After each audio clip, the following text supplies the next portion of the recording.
Bwana Yesu asifiwe. Mtu wa Mungu unanisikiliza siku ya leo, karibu sana kwenye channel yetu pendwa ya Apostle Katambi. Channel hii hutuletea mahubiri ya neno la Mungu na kutufundisha kweli ya neno la Mungu katika maisha yetu. Kama ni mara yako ya kwanza kuingia katika channel yetu pendwa ya Apostle Katambi, nichukue fursa hii kukukaribisha katika channel hii ambayo tunajifunza neno la Mungu na maarifa ya neno la Mungu katika maisha yetu yote. Siku ya leo tuna somo letu zuri, somo letu pendwa ambalo tunajifunza vitengo vikuu vya wachawi ambavyo wanatumia katika ulimwengu wa roho kushambulia maisha ya watu. Ukumbuke, ujifunze kwamba kama unavyoona ulimwengu wa mwili, majeshi ya kimwili, mfano majeshi ya polisi au majeshi ya mbalimbali, jeshi la maji, jeshi la anga. Katika jeshi lile kuna vitengo vyake katika ulimwengu wa utendaji kazi, katika kazi zao. Kuna baadhi ya wanajeshi ni wapishi tu. Kuna baadhi ya wanajeshi wako kwenye eneo la makombora tu. Kuna baadhi ya wanajeshi ni madokta, lakini naye pia bado ni mwanajeshi katika eneo la jeshi. Sio kila mwanajeshi yupo kwa ajili ya kupigana vita.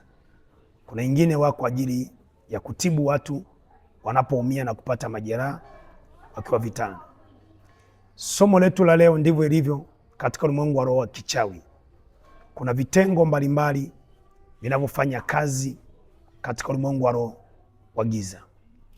Ni wachawi wachache wanaokuroga peke yake mpaka kukulaza chini peke yake, ni wachache, lakini wengi wanakutana kwenye vikao, wanajadili namna ya kukushambulia, namna ya kupambana vita na maisha yako, familia yako, uchumi wako katika ulimwengu wa roho wa giza. Leo tunajifunza katika ulimwengu wa roho vitengo vya wachawi. Kama ni mara yako ya kwanza kuingia kwenye channel yetu hii pendwa ya Apostle Katambi, kuna masomo mengi tutaleta mahali hapa na kuna masomo mengi tumefundisha, lakini yale yajayo unaweza kuyapata kwa njia ya kusubscribe channel hii. Bonyeza hapo juu kwenye maneno yaliyoandikwa subscribe. Baada ya kubonyeza hayo maneno yaliyoandikwa subscribe, moja kwa moja utakuwa umejiunganisha na channel hii katika ulimwengu. Katika masomo tunapotuma utayapata kwa wakati na kwa muda mwafaka. Pia unaweza ukaweka comment yako hapo chini, na pia unaweza ukalike video hii na ukaishare kwa watu mbalimbali. Kumbuka, nimegundua watu wengi ni waombaji, lakini kinachowanyima kushinda vita vya kiroho ni maarifa ya kiroho. Sasa leo ninafundisha kwa habari ya vitengo vya kichawi. Kitengo cha kwanza katika ulimwengu wa roho wa wachawi, ambapo wanapoenda kukaa kikao, huwa wanajadili kwamba namna ya kuweza kumshambulia mtu, wanapeleka jina lako.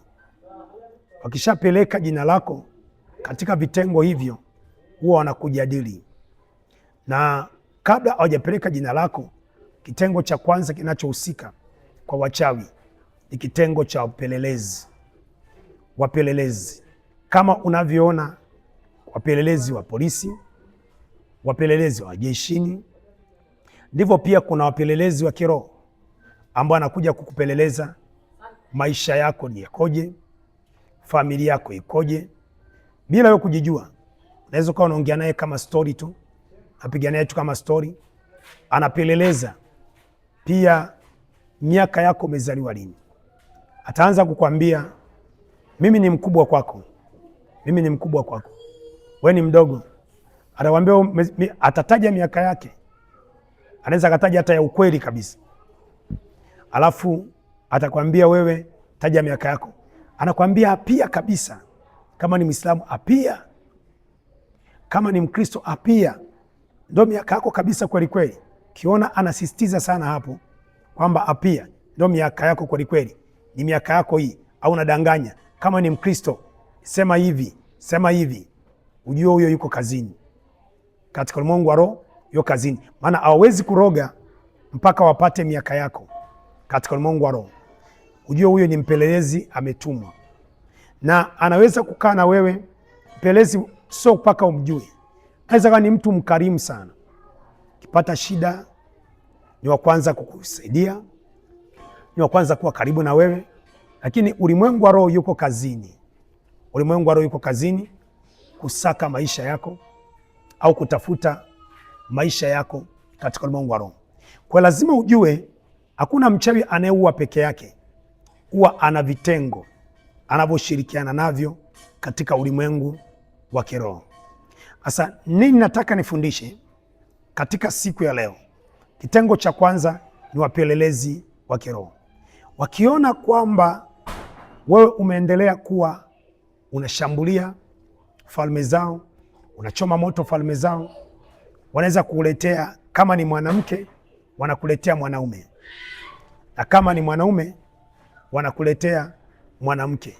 Wengine watakuja kama kwa njia ya mahusiano, hata kama uhusiano na wewe kama ya mke na mwanaume, lakini anataka kupeleleze, awe karibu na wewe, aushike moyo wako, ili apeleke siri kule kwenye kikao vyao vile wanavyojadili katika ulimwengu wa kiroho, na anapewa muda maalum. Kwa kundi la kwanza la wachawi au kitengo cha kwanza ni wapelelezi wa kiroho. Kitengo cha pili cha wachawi katika ulimwengu wa roho ni wachawi ambao baada ya kupeleleza ndipo wanatumwa sasa wale watu, kitengo cha kushambulia, mashambulizi ya kiroho kwa njia ya magonjwa. Kwa kuna wachawi ni special tu kwa kuroga magonjwa, wao waingiliani kazi. Kuna wachawi ni special tu kwa ajili ya kutuma magonjwa, kwa anaweza katuma kansa, katuma TB, katuma pressure, katuma kisukari. Kwa kuna wale ni wataalamu tu kwa ajili ya magonjwa, kwa wako kwa ajili ya kuleta tu magonjwa kwenye maisha ya watu. Hicho ni kitengo wanacho kule cha magonjwa. Lakini kuna kitengo wanacho cha magonjwa, wanakutumia magonjwa wanacho katika ulimwengu wa roho. Lakini kuna kitengo kingine ambacho kinahusishwa katika ulimwengu wa roho. Kuna kitengo kingine ambacho kinahusishwa katika ulimwengu wa kiroho. Tofauti na kitengo cha magonjwa, kuna kitengo kinachohusisha ajali na mauti. Ajali, mauti, kinaitwa kitengo cha mauti. Wao kazi yao kubwa ni kuleta ajali, wao kazi yao kubwa ni kuleta mauti. Wanaweza katuma ajali au mgonjwa yuko hospitalini, baada ya kumtumia magonjwa wao wanakuja kumchukua sasa. Ndio naona unapoona ajali nyingi zinapotokea za toyo, ajali nyingi zinapotokea za vitu mbalimbali, wao katika ulimwengu wa roho ndio wanatumika katika ulimwengu wa roho kuleta ajali, kuleta mauti, kumvuna mtu sasa kata umeshamroga, kumua katika magonjwa, kinatumika kitengo cha ajali.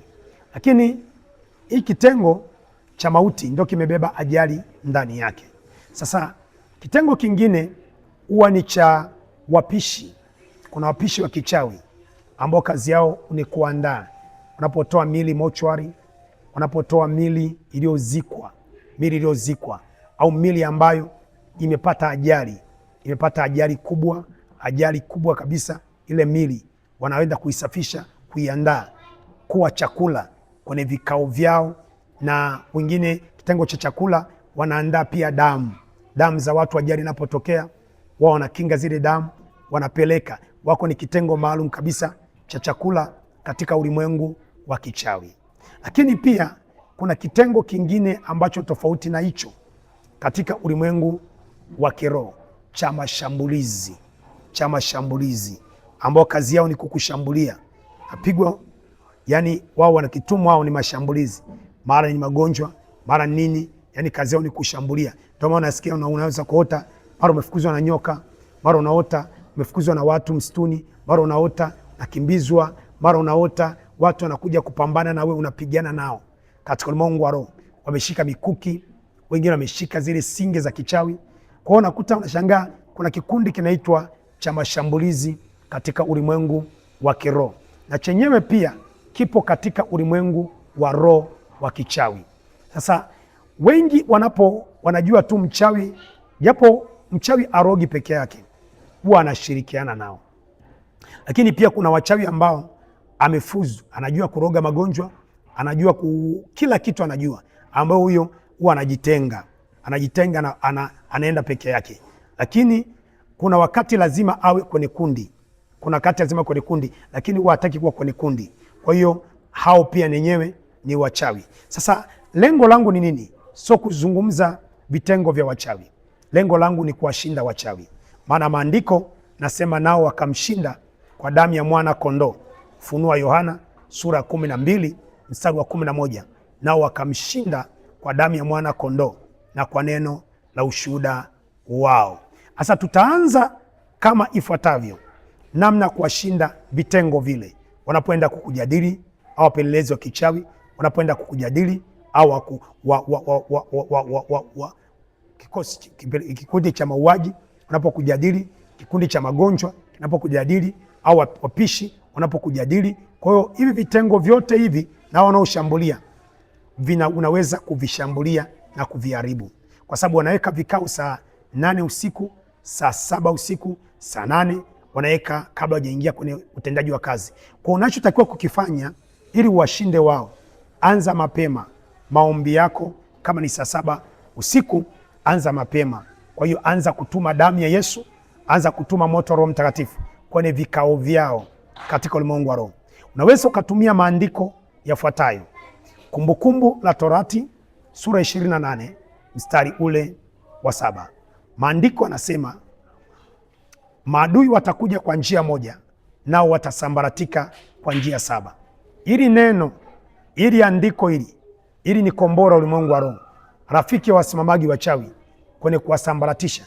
Kwa unaposema ninawasambaratisha kila kitengo cha wachawi kilichoweka kikao kwa ajili yangu, kwa ajili ya watoto wangu, kwa ajili ya familia yangu, ninawasambaratisha vitengo vyao na visambaratisha, hawawezi kusimama.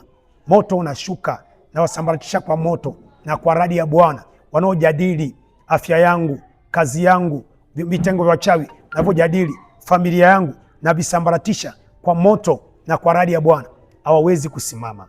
Wanakimbia, hawawezi kusimama. Kwa watashindwa kukujadili. Lakini pia unaweza kutumia silaha ya radi katika ulimwengu wa roho. Kitabu cha Samueli wa kwanza sura ya 2 mstari wa 9 na wa 10.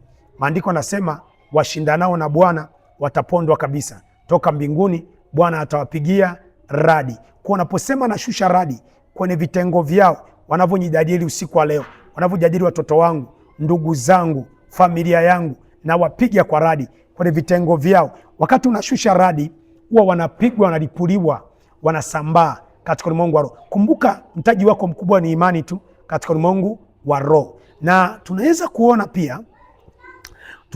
pia katika jambo kama hili, unaweza pia ukatumia andiko lifuatalo katika ulimwengu wa roho. Ukatumia pia Ufunuo Yohana sura 11 mstari wa 12. Nao wakamshinda kwa damu ya mwana kondoo na kwa neno la ushuhuda wao. Pendwa unanisikiliza, nifuatilie kipindi kijacho kwenye cha Apostle Katambi, kwenye channel yetu pendwa ya Apostle Katambi. Unifuatilie ili upate masomo yetu kwa wakati. Unaweza ukasubscribe channel hii au ukalaiki channel hii, pia share video zetu, na Mungu akubariki sana. Na pia unaweza ukaachilia comment yako hapo chini, na Mungu wa mbingu na nchi akubariki sana. Na pia kwa mawasiliano naweza kuwasiliana nasi kwa namba ya simu ifuatayo 0785 89 09 mwisho 16. Mungu akubariki, Mungu akuzidishie. Tutashinda vita dhidi ya wachawi. Yesu yuko upande wetu, katika jina la Yesu aliye hai. Amen.